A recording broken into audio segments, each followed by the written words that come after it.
بندے کو دیکھے گا کہ میرا بندہ جنت میں داخل ہو گیا ہے، تو اللہ رب العالمین اس بندے سے کہے گا کہ ذرا میرے قریب آ، میرے قریب آ، تو وہ حافظ قرآن اللہ رب العالمین کے قریب ہو جائیں گے۔ قریب ہونے کے بعد اللہ رب العالمین جنت کے آخری کنارے پر لے کر جائیں گے، اس حفاظ کو جنت کے آخری کنارے پر لے کے جائیں گے۔ لے جانے کے بعد اللہ رب العالمین کے سامنے جب کھڑے ہوں گے، کھڑے ہونے کے بعد اللہ رب العالمین اس حفاظ سے کہے گا کہ اے میرے بندے ذرا اوپر سے نیچے تو دیکھ۔ تو وہ جب حفاظ وہ حافظ جب دیکھے گا، نیچے دیکھے گا، تو نیچے دیکھنے کے بعد وہ گھبرا جائے گا، دیکھے گا اللہ رب العالمین سے کہے گا اور اللہ رب العالمین یہ کون لوگ ہیں جو نیچے جہاں سے آگ اگل رہی ہے، جہاں لوگ جل رہے ہیں، تو اللہ رب العالمین کہیں گے کہ یہ جہنم ہے۔ تو وہ حافظ کہے گا اے اللہ رب العالمین میں تو دیکھتا ہوں، میں تو سنتا ہوں کہ لوگ یہاں چیخ و پکار کر رہے ہیں، لوگ یہاں مر رہے ہیں، آگ میں جل رہے ہیں۔ تو اللہ رب العالمین کہے گا کہ اے میرے حافظ قرآن بندہ کیا تو ان لوگوں میں سے کسی کو پہچانتا ہے؟ اس حفاظ سے اللہ رب العالمین کہے گا ان لوگوں کے بارے میں جو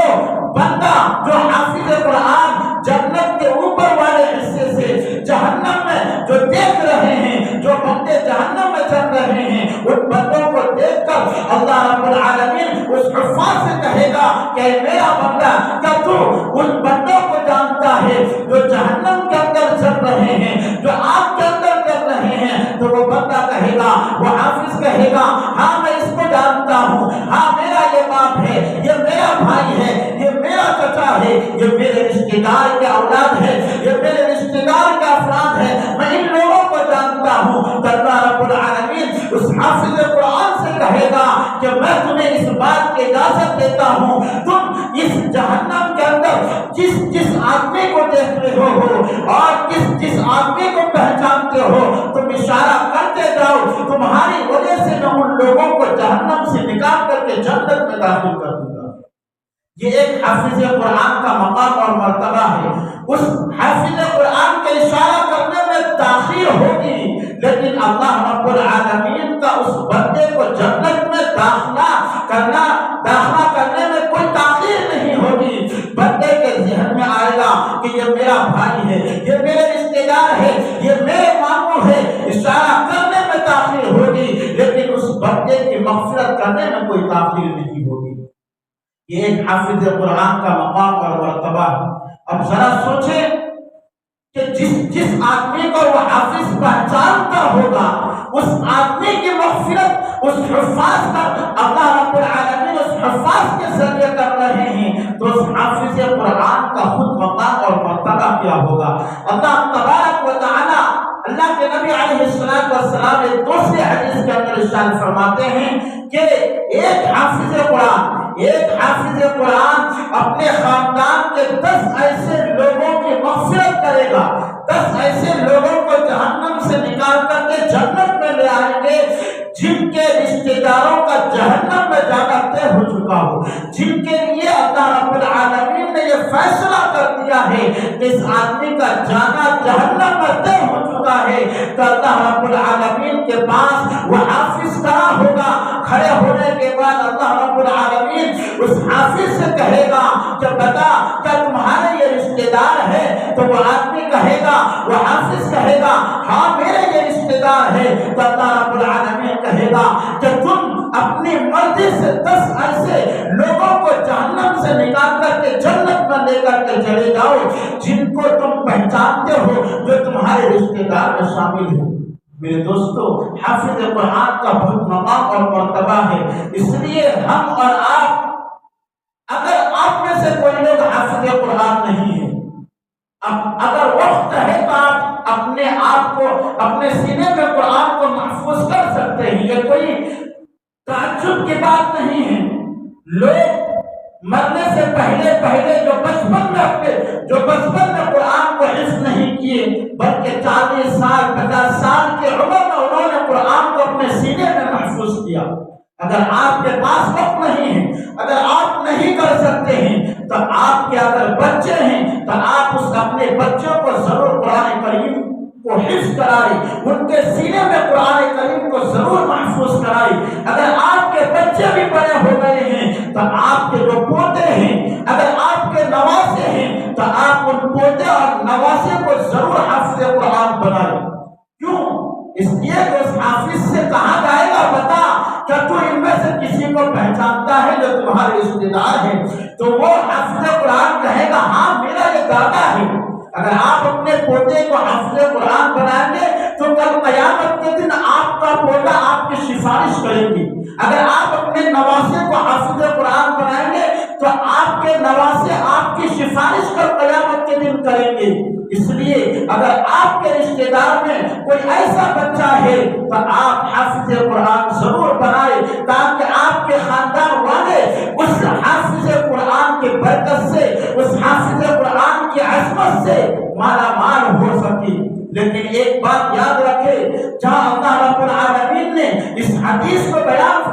جہاں اللہ کے نبی علیہ السلام نے اس حدیث کو بیان فرمایا ہے کہ جو حافظ قرآن اپنے خاندان کے 10 ایسے لوگوں کی مغفرت کرے گا جو جن کا جہنم میں جانا طے ہو چکا ہے، وہیں پر کچھ شارحین نے یہ بات بھی نقل کیا ہے کہ اس حافظ قرآن کے جو رشتے دار ہوتے ہیں، اس لیے کہ بسا اوقات ایسے ہوتے ہیں کچھ لوگ نادانی میں اور ناسمجھ میں ایسے الفاظ اس حافظ قرآن کے بارے میں کہتے ہیں اور ان کے والدین سے یہ کہتے ہیں کہ آپ اپنے بچوں کو مدرسے میں داخل کیے، آپ اپنے بچے کو حافظ قرآن بنا رہے ہیں۔ ایسا نہیں کرنی چاہیے آپ نے غلط کام کیا ہے، آپ غلط کام کر رہے ہیں۔ ذرا غور سے سنیں، انہوں نے اس حافظ قرآن کے بارے میں یہ کہہ رہا ہے ان کے رشتے دار کہ آپ نے غلط کیا ہے، آپ کو تو یہ چاہیے تھا کہ آپ اپنے بچے کو بڑی بڑی یونیورسٹی میں داخل کرتے، آپ کا بچہ انجینئر بنتا، آپ کا بچہ وکیل بنتا، آپ کا بچہ بڑی بڑی ڈگریاں حاصل کر کے دنیا کے اندر زیادہ سے زیادہ پیسے کماتا۔ یہ ان کے رشتے دار کہہ رہے ہیں، خود شارحین نے یہ لکھا ہے، انہوں نے یہ بات نقل کیا ہے کہ ان کے رشتے دار کے بارے میں اللہ رب العالمین اس حافظ قرآن سے کہے گا کہ اس حافظ قرآن سے یہ کہے گا کہ جو رشتے دار تم کو اس بات کا تانا کیا کرتا تھا، ان کے والدین سے آ کر کے یہ کہتا تھا کہ تم ان کو مدرسے میں نہ پڑھاؤ، ان کے سینے میں قرآن کریم کو محفوظ مت کراؤ، یعنی ان کو حافظ قرآن مت بناؤ۔ شارحین نے لکھے گا اللہ رب العالمین اس حافظ قرآن سے کہے گا کہ میں قطعی طور پر ان لوگوں کی مغفرت نہیں کروں گا، آپ کے ذریعے میں اپنی رحمت سے ہر ایک آدمی کی مغفرت کر سکتا ہوں، لیکن میں آپ کی برکت سے، اس حفاظ کی برکت سے ان لوگوں کی مغفرت نہیں کروں گا جو لوگ آپ کو دنیا کے اندر میری کلام کو اپنے سینے میں محفوظ کرنے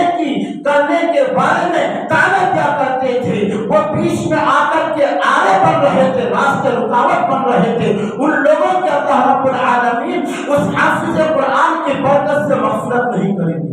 اس لیے اگر دنیا کے اندر کوئی حافظ قرآن ہے، آپ ان کی تعظیم اور تکریم ضرور کریں، ان کو حقارت کی نگاہ سے مت دیکھیں، اس لیے کہ ان کا مقام اور مرتبہ اللہ کے یہاں اتنا اونچا ہے جس کا ہم تصور بھی نہیں کر سکتے۔ اللہ کے یہاں بہت مقام اور مرتبہ اس کا ہے۔